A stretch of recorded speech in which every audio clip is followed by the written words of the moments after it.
कहानी की शुरुआत में लॉरेंस नाम का साइंटिस्ट एक डैम पर भूकंप की जांच कर रहा होता है, जबकि उसका साथी किम डैम के अंदर से जांच कर रहा है। अचानक वहां तेज भूकंप आने लगता है और डैम टूटने लगता है। यह देखकर लॉरेंस लोगों की जान बचाने में लग जाता है। वहीं किम भी तेजी से भागते हुए डैम से बाहर निकलने की कोशिश करता है। भागते हुए किम की नजर एक डरी हुई छोटी बच्ची पर पड़ती है। वो उसे उठाता है और आगे की तरफ दौड़ लगाता है। डैम तेजी से टूट रहा होता है और तभी अचानक किम के पैरों के नीचे से भी डैम का हिस्सा टूट जाता है। पर नीचे गिरने से ठीक पहले वो उस बच्ची को लॉरेंस की तरफ फेंक कर उसकी जान बचा लेता है। जब किम पीछे मुड़कर देखता है तो उसके पांव में एक लोहे की रॉड घुस चुकी होती है। उसे समझ आ जाता है कि अब उसका बचना नामुमकिन है। वो उस बच्ची को प्यार से देखता है और कहता है, अपनी आंखें बंद कर लो। इसके बाद पूरा डैम ढह जाता है, लेकिन किम की महान कुर्बानी से उस बच्ची की जान बच जाती है। इसके बाद सीन बदलता है और हम एक कार को देखते हैं जो एक्सीडेंट के कारण पहाड़ के बिल्कुल किनारे पर लटकी हुई है। उसके अंदर एक डरी हुई लड़की फंसी है। उसे बचाने के लिए एक रेस्क्यू हेलीकॉप्टर भेजा जाता है, जिसे हमारा हीरो रे चला रहा होता है। रे लोगों को बचाने में बहुत माहिर है और इससे पहले भी करीब 600 लोगों की जान बचा चुका है। जब रे की टीम उस गाड़ी के पास पहुंचती है तो वे देखते हैं कि गाड़ी काफी दूर है और वहां तक रस्सी नहीं पहुंच सकती। लेकिन रे हार नहीं मानता। वो एक बड़ा रिस्क लेता है और हेलीकॉप्टर को तिरछा करके बिल्कुल नीचे घाटी में ले आता है। अब हेलीकॉप्टर खतरनाक पहाड़ों के बीच उड़ रहा होता है। रे का एक साथी हेलीकॉप्टर से नीचे उतरकर गाड़ी में हुक लगाने की कोशिश करता है, लेकिन तभी गाड़ी स्लिप हो जाती है और उसका साथी नीचे ही फंस जाता है। गाड़ी के खिसकने से हेलीकॉप्टर पर भी बहुत ज्यादा प्रेशर पड़ने लगता है। रे समझ जाता है कि अब उसे खुद ही कुछ करना होगा। वो को पायलट को कंट्रोल सौंपता है और रस्सी के सहारे खुद नीचे उतर जाता है। अपनी पूरी ताकत लगाकर वो गाड़ी का दरवाजा खोलता है और उस लड़की को बाहर निकाल लेता है, जिसके तुरंत बाद हेलीकॉप्टर गाड़ी को छोड़ देता है। इस तरह रे उस लड़की और अपने साथी दोनों को बचा लेता है। अपना काम खत्म करके रे घर लौटता है, जहां वो बिल्कुल अकेला रहता है और अपनी फैमिली की पुरानी तस्वीरें देखने लगता है। दरअसल रे पहले अपनी पत्नी एम्मा, बेटी ब्लैक और छोटी बेटी मैलोरी के साथ एक बहुत ही खुशहाल जिंदगी जी रहा था। लेकिन 1 साल पहले जब रे अपनी बेटी मैलोरी को राफ्टिंग पर ले गया था तो वहां डूबने से उसकी मौत हो गई थी। इसी गहरे दुख ने रे को अंदर तक तोड़ दिया और वो अपने परिवार से अलग हो गया। इस बीच डैम वाले हादसे के कारण रे की छुट्टियां कैंसिल हो जाती हैं और उसे वापस काम पर बुला लिया जाता है। ड्यूटी पर जाने से पहले रे अपनी बेटी ब्लैक से मिलने जाता है, पर वहां उसकी मुलाकात एम्मा के नए बॉयफ्रेंड डैनियल से होती है। उसे वहां देखकर रे को काफी गुस्सा आता है और वो वहां से काम पर निकल जाता है। इधर ब्लैक भी डैनियल के साथ सैन फ्रांसिस्को के लिए निकल जाती है। सैन फ्रांसिस्को पहुंचकर डैनियल एक जरूरी मीटिंग के लिए जाता है, जबकि ब्लैक लॉबी में उसका इंतजार करती है। वहां उसके सामने बेन नाम का एक लड़का बैठा होता है, जो ब्लैक को देखते ही उस पर फिदा हो जाता है और घबराहट में अपनी कॉफी गिरा देता है। ब्लैक मुस्कुराते हुए बेन को टिश्यू पेपर देती है। ब्लैक उससे पूछती है कि क्या तुम मेरे डैड से मीटिंग करने वाले हो। इस पर बेन कहता है कि नहीं, डैनियल तो इस कंपनी का बॉस है और मैं तो बस यहाँ जॉब इंटरव्यू देने आया हूँ। तभी बेन का भाई ओली वहाँ आ जाता है और वो बिना डरे ब्लैक से बेन के लिए उसका फोन नंबर मांग लेता है। यह सुनकर ब्लैक हंसने लगती है और बेन शर्म के मारे उसे चुप कराता है। ओली कहता है कि मुझे पता है, जब हम यहाँ से चले जाएंगे तो तुम पछताओगे कि तुमने नंबर क्यों नहीं मांगा। तभी वहाँ एक लड़की आती है और बेन को उसके इंटरव्यू के लिए अंदर बुला लेती है। जैसे ही बेन वहाँ से जाता है, ओली ब्लैक से दोस्ती कर लेता है। दूसरी तरफ एम्मा एक ऊंची बिल्डिंग के टॉप फ्लोर पर लंच करने गई होती है। तभी उसे रे की कॉल आती है और रे अपने कल के बर्ताव के लिए एम्मा से माफी मांगता है। एम्मा कहती है कि कोई बात नहीं, मुझे यह तुम्हें पहले ही बता देना चाहिए था। पर तभी वहां जोरदार भूकंप आ जाता है।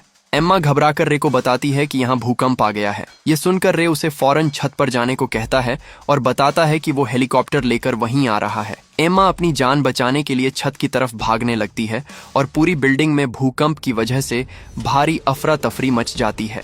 जब एम्मा छत पर पहुंचती है तो देखती है कि हर तरफ भयंकर तबाही मच चुकी है। तभी अचानक छत का एक हिस्सा टूट जाता है और एम्मा नीचे गिर जाती है, जिससे उसे कुछ चोटें भी आती हैं। पर वो हिम्मत नहीं हारती और किसी तरह फिर से ऊपर चढ़ जाती है। इसी बीच रे भी वहां पहुंच जाता है, जिसे देखकर एम्मा के चेहरे पर स्माइल आ जाती है।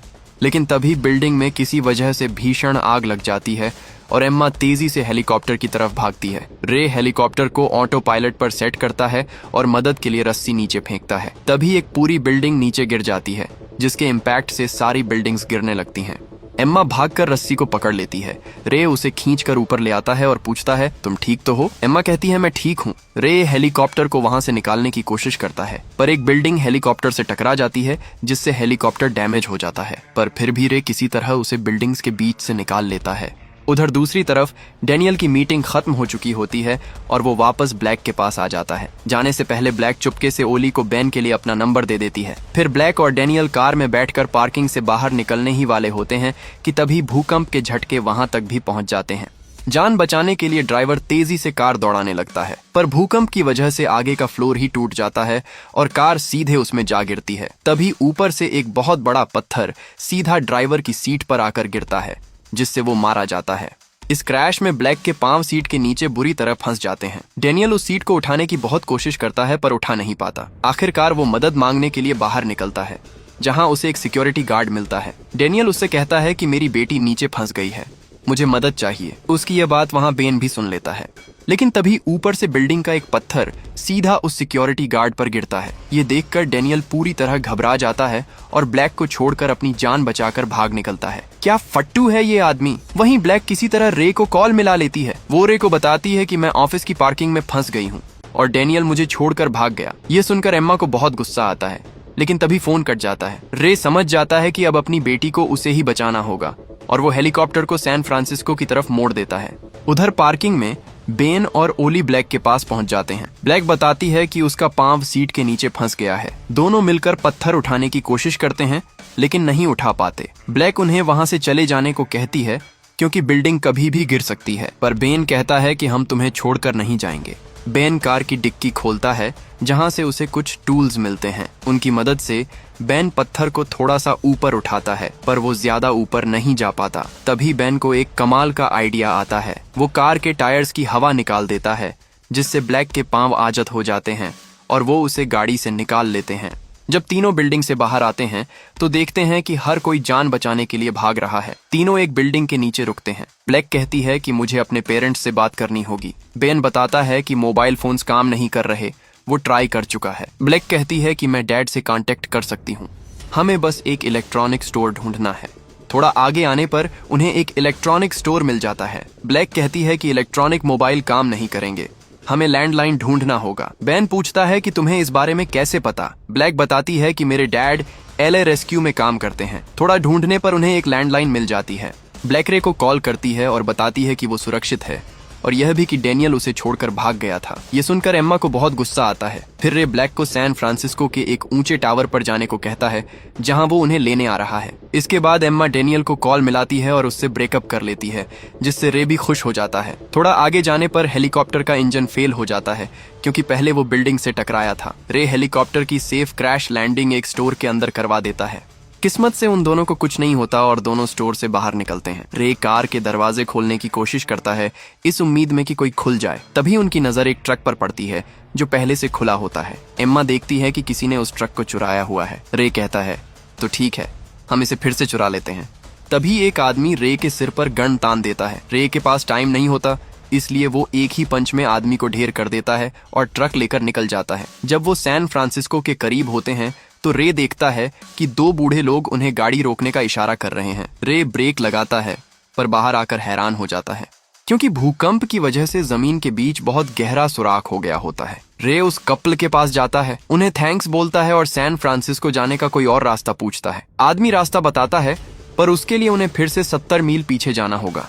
ये सुनकर रे और एम्मा निराश हो जाते हैं, क्योंकि उनके पास टाइम नहीं होता। तभी रे की नजर आदमी की टोपी पर पड़ती है, जिस पर प्लेन बना होता है। इसके बाद रे उन्हें अपनी कार देकर उनका प्लेन उधार ले लेता है। जब दोनों प्लेन में बैठते हैं तो फाइनली रे अपने दिल की बात करता है। वो एम्मा को कहता है कि मैलोरी को राफ्टिंग पर ले जाने का आइडिया मेरा था और मैं वहां होते हुए भी उसे बचा नहीं पाया। इसने मुझे अंदर से तोड़ दिया, जिसकी वजह से मैं तुम्हारा और ब्लैक का सामना नहीं कर पाया और खुद को दूर कर दिया। यह सुनकर एम्मा रे को कहती है कि इसमें तुम्हारी कोई गलती नहीं थी। मुझे पता है, अगर तुम हमारी बेटी को नहीं बचा पाए तो कोई भी नहीं बचा पाता। ये सुनकर रे खुद को माफ कर देता है और दूसरी बेटी को बचाने के लिए तैयार हो जाता है। जब वो सैन फ्रांसिस्को पहुंचते हैं तो रे देखता है पूरा शहर तबाह हो गया है और प्लेन लैंड करने की कोई जगह नहीं बची। रे डिसाइड करता है उन्हें प्लेन से जंप लगाना होगा। इससे एम्मा डर जाती है, पर रे उसे अपने साथ बांध कर जंप लगा देता है और वो एक स्टेडियम में लैंड होते हैं। दूसरी तरफ ब्लैक जब टावर के करीब पहुंचती है तो देखती है वो जल रहा है, जिसका मतलब अब वो वहां नहीं जा सकते। बेन कहता है अब क्या करें। ब्लैक कहती है हमें किसी ऊंची जगह जाना होगा। ओली बुक देखता है और कहता है यहाँ नोब नाम का एक पहाड़ है, पर वो दूसरी तरफ है।